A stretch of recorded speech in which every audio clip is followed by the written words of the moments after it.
You know, sometimes the most incredible stories are hiding in plain sight, even inside a really dense government document. Today, we're going to pull one apart and see how a massive bill just vanished. Let's get into it. Okay, so picture this. You open your mail, and bam, there's an official bill for almost 33 million rupiah. I mean, that's a huge number, right? It's the kind of thing that would make your heart stop. But believe it or not, that's not even the most interesting part of this story. Because then, this happened. The entire bill, all 33 million of it, just gone. Officially canceled. Wiped clean off the books. So, you've got to be asking, how in the world does that happen? How does a government debt that big just disappear? Well, the answer, it turns out, is buried in the paperwork. So, to figure this whole thing out, we're going to play detective. We're going to follow the paper trail, step by step, and see exactly how this bill was made to disappear. All right, first things first. Before a bill can get canceled, it has to exist in the first place, right? So let's rewind a bit. Where did this 33 million rupiah headache even come from? So the official jargon for this thing is a surat tagihan pajak, or STP for short. Really, all you need to know is that it's the government's way of saying, hey, you owe us money. And in this case, a taxpayer named Desi got one, and yeah, that was the start of the whole problem. Now this is where it starts to get interesting. Check out these dates. The tax period they're talking about, that was way back in September 2020. But the bill itself didn't actually get sent out until June of 2025. We're talking almost 5 years later. That huge delay, that's a really important clue.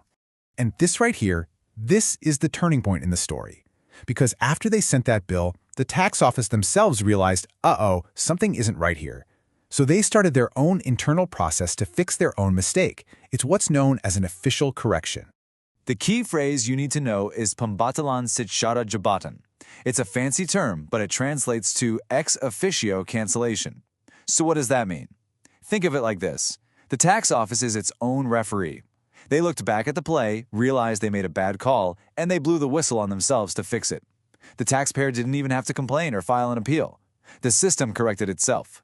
And this wasn't just some random act of kindness either. It followed a very specific official procedure. First, they do an internal data review. Then, they file a research report that basically says, yup, we messed up. And finally, they issue the official cancellation decree. It's bureaucracy for sure, but in this case, it was bureaucracy working to fix an error. So let's go back to that timeline for a second. Remember, the bill for 2020 arrives in 2025. But look at what happens next. The internal report gets filed on January 12, 2026, and the very next day, literally the next day, January 13th, the cancellation is signed and made official. So once they spotted the mistake, they move super fast to fix it.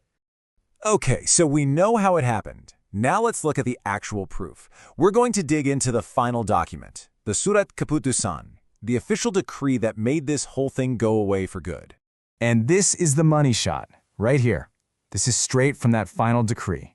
You've got this column Semula, which means original, and there it is, the nearly 33 million rupiah debt. But then you look at the next column, Menjadi, which means becomes, and what does it become?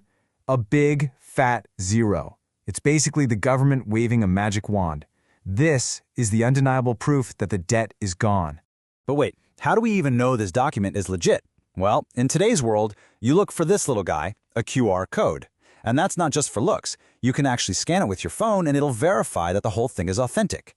It proves it was electronically signed by the head of the tax office, a guy named Farid Bakhtiar. It's like a digital seal of approval, making the whole thing official and verifiable for anyone who wants to check. So this one case is pretty wild, right? But what does it actually mean for the rest of us? Let's zoom out for a second and talk about the big takeaways here. Okay, so what have we learned from following this paper trail? A few really important things. 1. Government bodies actually have built-in ways to fix their own mistakes, and there's a name for it, ex officio. 2. Things like digital signatures and QR codes are a huge deal for making sure official documents are authentic. And maybe the biggest takeaway, just knowing that these systems for correction exist can make the whole world of bureaucracy feel a little less scary, you know? And that kind of brings us to our final thought. We just saw how a single, boring-looking document can tell a whole story, a problem, a process, and finally, a solution. It's a great reminder that even inside these huge, complicated systems, there are ways to make things right. So it leaves you with a question to think about. How can understanding that these official processes are out there actually empower you?